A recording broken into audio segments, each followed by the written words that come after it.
Good morning, all of you. How are you? I hope you all will be fine. This is Avinash Manikpuri and welcome to my YouTube classes. And now आज का जो हमारा discussion होगा वो होगा class 8th social science MP board chapter number 1 का part second. Part 1 पे हमने पोर्तुगीज़ तक देख लिया था। ठीक है, आज हम देखेंगे ब्रिटिश इन इंडिया। ठीक है, यहाँ से मैंने ड्रॉप किया हुआ था, आज हम यहाँ से देखते हैं कि ब्रिटिश कब इंडिया में आए। तो यहाँ लिखा है कि like other European nation the Britishers were also keen to have trade relation with India, कि अदर जो यूरोपियन नेशंस थे उनकी तरह ब्रिटिशर्स भी जो थे वो भी इंडिया से एक ट्रेड का रिलेशन बनाना चाहते थे। The leading capitalist in Britain form the east India company on 31st of December 1600। जो लीडिंग कैपिटलिस्ट थे, कैपिटलिस्ट का मतलब होता है बेटा जिनके पास बहुत पैसा होता है, पूंजीपति होते हैं, बिजनेसमैन होते हैं, तो उन लोगों ने मिलकर east India company, east India के नाम से एक कंपनी बनाई 31st of December 1600 को। Queen Elizabeth first of England issued a charter providing 15-year monopoly in trading. अब यहाँ समझने वाली बात यह है कि मोनोपोली, ठीक है, इंग्लैंड के अंदर ये कंपनी बनी और उन्होंने वहाँ की क्वीन एलिजाबेथ से एक चार्टर बनवाया। चार्टर का मतलब होता है राजपत्र, की राजा की तरफ से पत्र बना के दिया गया कि 15 ईयर के लिए मोनोपोली दे दी गई। मोनोपोली का मतलब होता है एक अधिकार, ठीक है, कि सिर्फ ईस्ट इंडिया कंपनी इंग्लैंड के अंदर से व्यापार करने जाएगी भारत, और कोई दूसरी कंपनी नहीं जाएगी। इसको मोनोपोली बोलते हैं। लेकिन उन्होंने सिर्फ इंग्लैंड के लिए मोनोपोली किया था, पूरी यूरोपियन कंट्रीज़ को नहीं। यूरोपियन कंट्रीज़ में और भी ट्रेडर्स थे, वो ऑलरेडी यहाँ पर थे, लेकिन इंग्लैंड के अंदर से सिर्फ ईस्ट इंडिया कंपनी ही भारत आ सकती थी बिजनेस के लिए। The first British ship captained by Hawkins reached India in 1608 during the rule of Mughal emperor Jahangir. तो ब्रिटिश का जो पहला शिप था ब्रिटिशर्स का, ठीक है, उसके जो कैप्टन थे उनका नाम था हॉकिंस। ठीक है, तो उनके द्वारा 1608 एडी में भारत आया था वो शिप, और उस समय यहाँ पर मुगल रूलर जो थे वो थे जहांगीर। ठीक है, इसके बाद हम आते हैं next, the French in India. अब फ्रांस की कंपनी थी। ठीक है, अब देखते हैं यहाँ पर क्या लिखा, the Indo oriental company was formed in 1664 in France for trading with India. तो फ्रांस में भी 1664 में एक कंपनी बनी, ठीक है, इंडो ओरिएंटल नाम से एक कंपनी बनी कि इंडिया में ट्रेडिंग करने वाली जो कंपनी, इसका मतलब यही है। ठीक है, a French delegation under the Francis Caron set out for India in 1667। तो एक डेलीगेशन बनाया गया, ठीक है, फ्रांसिस कैरन की अध्यक्षता में, and they establish their first French trading centre at Surat in 1668। और सूरत में इन्होंने अपना पहला ट्रेडिंग सेंटर खोला। ठीक है, thereafter the French set up trading centres at Machilipatnam in 1669। इसके बाद ये कुछ डेट्स हैं बेटा, इन डेट्स को आप याद रखें, इनको अंडरलाइन करते चलेंगे आप। ठीक है, 1669 में मछलीपट्टनम में इन्होंने अपनी फैक्ट्री बनाई, ट्रेडिंग सेंटर बनाया। At Pondicherry 1673 and Chandernagore in Bengal between 1690 to 92 the French company build Fort Louis at Pondicherry for war defence. और इन्होंने साथ में एक फोर्ट बनवाया, किला बनवाया, ठीक है, कि जो राइवलरीज कंपनी थी वो इन पर हमले करती थी, तो उनसे बचने के लिए इन्होंने एक फोर्ट बनवाया। They focused only in making profit from trading in India. और इनका सिर्फ एक ही फोकस था कि ट्रेडिंग से प्रॉफिट को गेन करें।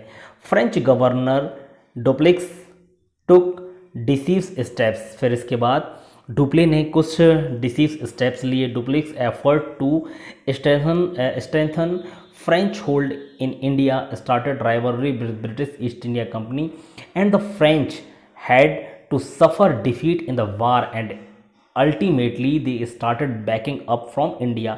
ठीक है, अब देखिए कुछ डिसीव स्टेप का मतलब ये होता है कि कुछ ऐसे कदम उठाए जो कि फ्रांस की कंपनी के लिए घातक थे, और डुप्ले ने क्या किया, कुछ एफर्ट्स लगाए अपने आप को मजबूत करने के लिए। और जो राइवलरी की कंपनी थी ब्रिटिश ईस्ट इंडिया कंपनी, उसके साथ इन्होंने युद्ध करना स्टार्ट कर दिया, जहाँ पर इनको हार का सामना करना पड़ा और अल्टीमेटली इनको इंडिया से वापस लौटना पड़ा।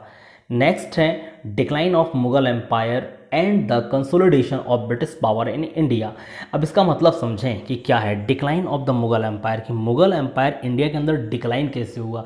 जो मुगल एम्पायर 1526 में बाबर ने स्टेबल किया था, ठीक है, यहाँ पर मेंशन भी किया हुआ है, वो फाइनली अंग्रेज़ों के आने के बाद डिक्लाइन कैसे होने लगा। और जब ये डिक्लाइन हुए तो ब्रिटिश ने अपनी पावर को कंसोलिडेट कैसे किया, सुदृढ़ कैसे बनाया इंडिया के अंदर। The Mughal empire was established by Babur in 1526। It gained stability, earn fame and become powerful by effort of Akbar began to disintegrate after the death of Emperor Aurangzeb. कि 1526 में बाबर ने इसको स्टेबल किया, ठीक है। फिर इन्होंने बहुत क्या अपना नाम भी कमाया, नाम के साथ साथ काफ़ी ज़्यादा अर्निंग भी थी इनकी, अकबर ने भी काफ़ी एफर्ट किया। लेकिन फाइनली औरंगजेब जो लास्ट पावरफुल रूलर थे मुग़ल एम्परर की, बात आप याद रखें, ठीक है। उसके बाद मुग़ल रूलर्स तो हुए लेकिन वो इतने पावरफुल नहीं थे। तो जैसे ही औरंगजेब की डेथ हुई उसके बाद मुग़ल एम्परर जो है वो धीरे धीरे डिक्लाइन होने लगा। नाउ द नेक्स्ट लिखा है the successor were at war to acquire the throne of the Mughal empire. ठीक है, कि सक्सेसर कि कोई सक्सेसन का रूल नहीं था, लोग उत्तराधिकारी के लिए लड़ाई लड़ने लगे, भाइयों भाइयों में लड़ाई होने लगी कि मैं राजा बनूंगा, मैं राजा बनूंगा। ठीक है, तो इस तरीके से इनके बीच में फूट पड़ने लगी। The claimants of throne took help from the chieftains of the empire. किस चीज़ के लिए? कि चीफ बनने के लिए, एम्पायर का प्रमुख बनने के लिए। Consequently, Mughal emperor had to concede to the demand of the chieftains and amirs। ठीक है, तो मुगल एम्परर बेसिकली क्या करने लगे? डिमांड्स करने लगे। ठीक है, अमीरों से पैसों की डिमांड्स की लड़ाइयाँ होती थी, पैसे खत्म होने लगे इनके, तो डिमांड्स बढ़ने लगी।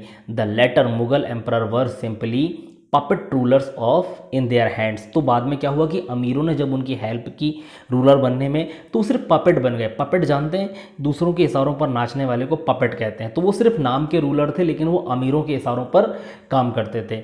दे could not check the decline of the empire, लेकिन उन्होंने एम्पायर के डिक्लाइन को मतलब कंट्रोल नहीं कर पाए। Now the next, during the declining phase of the Mughal Empire, several states like Bengal, Hyderabad, Awadh, Punjab, Bharatpur, the region from Pune to Gwalior, headed by the Marathas, Mysore and Karnataka become fully independent। तो ये कुछ state थे कि ये खुद जो पहले Mughal emperor के अंडर में आते थे, इन्होंने अपने आप को इंडिपेंडेंट कर लिया। ठीक है, these states greatly contribute to the fall of the Mughal empire. और ये स्टेट एक साथ मिलकर मुगल एम्पायर को गिराने पर लग गए। Attacked from rulers like Nadir Shah of Iran and Afghan ruler Ahmad Shah Abdali sounded the death knell for the Mughal Empire. The British took full advantage of this political chaos and crisis। ठीक है, तो कुछ बाहर के जो ruler थे जैसे like Nadir Shah का नाम यहाँ पर आया, नादिर शाह जो कि ईरान के थे, अफगान रूलर अहमद शाह अब्दाली थे। ठीक है, तो इनके हमलों ने क्या कर दिया? इनके हमलों ने मुगल एम्पायर को हिलाकर रख दिया और इन सारी चीज़ों का एडवांटेज उठाया ब्रिटिश कंपनी ने। ठीक है, जो पॉलिटिकल केओस और क्राइसिस चल रहे थे, केओस का मतलब अराजकता होती है, ठीक है, और क्राइसिस का मतलब संकट, तो इन संकटों का फ़ायदा उठाया ब्रिटिश गवर्नमेंट ने। अब देखते हैं नेक्स्ट, जहाँ पर है east India companies trade with India and business rivalries. कि ईस्ट इंडिया कंपनी इंडिया के साथ ट्रेड कैसे कर रही थी और उसकी बिजनेस राइवलरीज क्या क्या थी। तो यहाँ लिखा था east India company was formed under a 15 year charter issued by queen Elizabeth of Britain on 31 of December 1600 for trade with India and the eastern countries. कि इंडिया के साथ और ईस्टर्न कंट्रीज़ जो थे उनके साथ ट्रेडिंग करने के लिए ईस्ट इंडिया कंपनी को जो एलिजाबेथ थी वहाँ की क्वीन, उन्होंने एक मोनोपोली दिया था। ये अपन ने अभी पढ़ा है। The charter also empowered the company to wage war, sign pact, enact law and punish those who attack the company's monopoly. और यहाँ पर इनको इतना पावर दे दिया गया कि ये वॉर कर सकते थे, साइन पैक्ट कर सकते थे यानी संधि के लिए समझौता कर सकते थे, ठीक है, नियम बना सकते थे और उन लोगों को पनिश कर सकते थे जो कंपनी की मोनोपोली पर अटैक करते थे। The east India company was formed by a few British capitalist for joint trade. कि कुछ लोगों ने मिलकर, कुछ कैपिटलिस्ट ने मिलकर, ठीक है, ईस्ट इंडिया कंपनी बनाई और एक ज्वाइंट ट्रेड करने के लिए। The prime aim of the company was to earn more and more profit. और इनका प्राइम एम था कि प्रॉफिट ही कमाना सबसे ज़्यादा। The British believed that earning profit by hook और कुक वॉज राइट। कि किसी भी तरीके से हम प्रॉफिट कमाएं, हुक और क्रुक यानी सही या गलत तरीके से प्रॉफिट होना चाहिए। Even loot and war were considered right by the British to fulfil the end of business. और ये लूट भी करने लगे, लड़ाई मतलब दूसरों के माल को लूट लेना, लड़ाई करना, वॉर करना, यानी हर तरीका इन्होंने अपनाया अपने प्रॉफिट को गेन करने के लिए। The company by acquiring means of loot and trade filled their coffers beyond capacity. ठीक है, और अपनी कैपेसिटी के अकॉर्डिंग अपने खजाने भरने लगे। नाउ द नेक्स्ट यहाँ पर लिखा हुआ है the company also had political ambitions, और कंपनी के पॉलिटिकल एम्बिशंस भी बढ़ने लगे along with consolidating it's hold over trade, कि ट्रेड में तो इन्होंने अपना नाम कमा ही लिया था, साथ में अब ये पॉलिटिकल एम्बिशंस यानी ये इंडिया के अंदर राज करने का इनका एम्बिशन जागने लगा। The British had analysed the political weakness of India, तो ब्रिटिश के जो हेड थे, ठीक है, सॉरी ब्रिटिश हेड की ब्रिटिशर्स जो थे वो उन्होंने क्या किया कि पॉलिटिकल वीकनेस को स्टडी करना स्टार्ट कर दिया कि क्या पॉलिटिकल वीकनेस है इंडिया के अंदर। They thought that acquiring political power would be profitable on their trade, ठीक है, और पॉलिटिकल पावर के साथ साथ क्या रहेगा कि जब इनके पास पॉलिटिकल पावर रहेगी तो ये अपने ट्रेड को और ज़्यादा प्रॉफिटेबल बना सकते थे। And soon they started to work to achieve this goal, और बहुत जल्द ये पॉलिटिकल पावर को एक्वायर करने के लिए स्टार्ट कर दिया इन्होंने। फिर यहाँ लिखा है कि earlier employees of company were corrupt and greedy, कि पहले क्या थे, स्टार्टिंग में जब इनकी कंपनी भारत आई थी तो इनके जो एम्प्लॉयज़ थे बहुत ग्रीडी का मतलब होता है लालची, और करप्ट का मतलब होता है कि भ्रष्टाचार वाले थे। दे एक्सेप्ट ब्राइब, और ये क्या करते थे, उपहार एक्सेप्ट करते थे। Their intention was to earn as much money as possible, और इनका एक ही इंटेंशन था कि पैसा कैसे कमाया जाए, ठीक है, किस तरीके से पैसा कमाया जाए। नाउ द नेक्स्ट यहाँ पर है expansion of east India company in India, कि इंडिया के अंदर कैसे इन्होंने अपने आप को एक्सपेंड किया। तो देखेंगे यहाँ पर लिखा हुआ है कि the east India Company started trading in India but fail to establish business centre और कॉलोनी इन इंडिया, कि इन्होंने ट्रेडिंग तो स्टार्ट कर दी लेकिन अपनी कॉलोनी बनाने में ये फेल हुए।